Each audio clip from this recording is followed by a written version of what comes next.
Hello students, as you know we had started this lesson number 13, an Indian train journey, and we had discussed that how this Phileas Fogg had decided to go around the world in 80 days to win a wager that is of £20,000, and he along with his you can say his servant or his butler, Mr. Passepartout, had also traveling around the world in 80 days.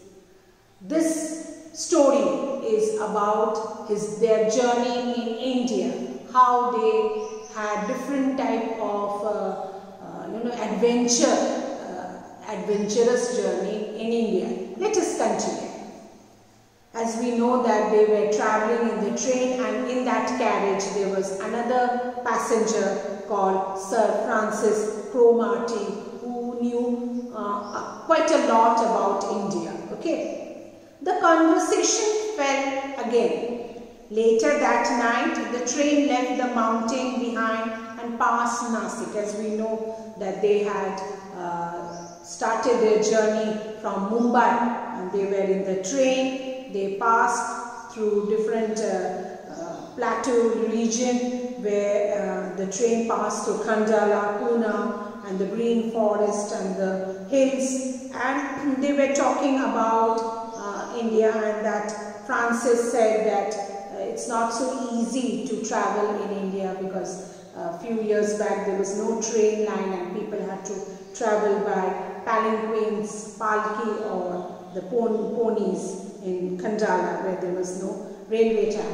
And the conversation fell again, means they stopped their conversation at night. Later at night the train left the mountain behind and passed Nasik. They were passing through Maharashtra. The next day it proceeded over the flat, well cultivated country. Well cultivated means the fields where crops are grown, of the Khandesh, with its small scattered villages are here and there. Scattered means here and there, above which rose the tall outline of temples. So there were some temples which could be seen from the train. Passepartout, we know that he is a Frenchman, on waking up and looking out, could not believe that he was traversing India on a train. So he was not very sure that he was traversing, means crossing India by train. First time they are clattering. Now what is the meaning of clattering? Means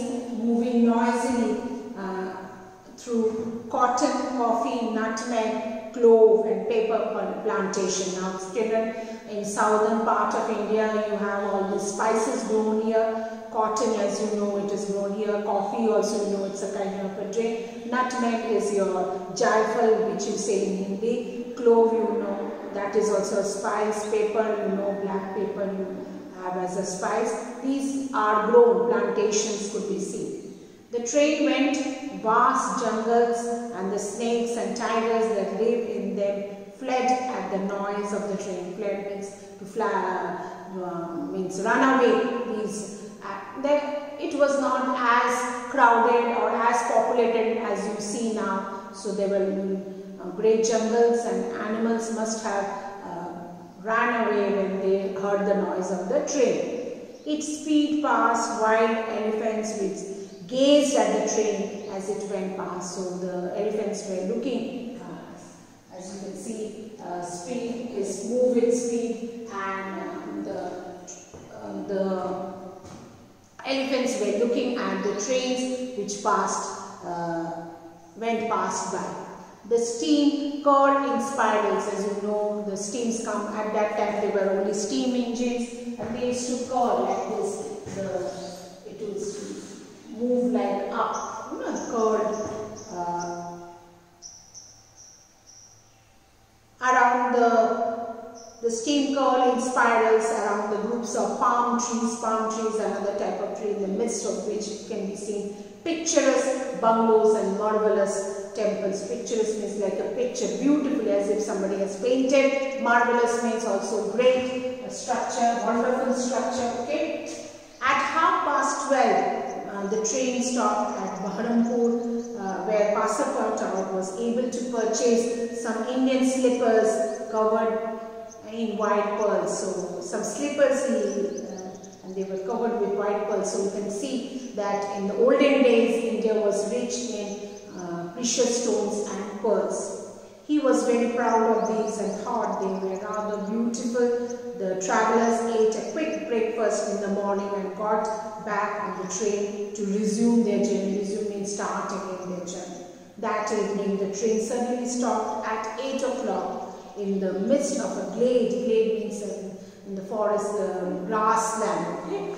As you can see, a small open area of grass in the forest. Some 15 miles beyond Rothal. These are the name of the different places. The conductor, as you see in the buses you have conductor. At that time there were conductors in the train. Walking through the carriages, these are the bogies and the carriages, shouted, "Passengers will get out here," as if in the bus, they call out for the passengers or tell the passengers to get down. Here also in the train carriages he was going on calling them to get down. Phileas Fogg looked at Sir Francis Cromarty for an explanation. Why he is calling the passengers to come down? But he did not know why the train had stopped in the middle of the forest either. So he couldn't know why it had stopped. Passepartout rushed out of the carriage to find out what was going on. So actually Mustard wanted to know, and so he ran to find out. He quickly returned crying, "No more railway." "What do you mean?" asked Sir Francis. "No more railway" means they cannot go out anymore. So that is why they said that the conductor asked them to come down from the carriage. Okay, thank you, children.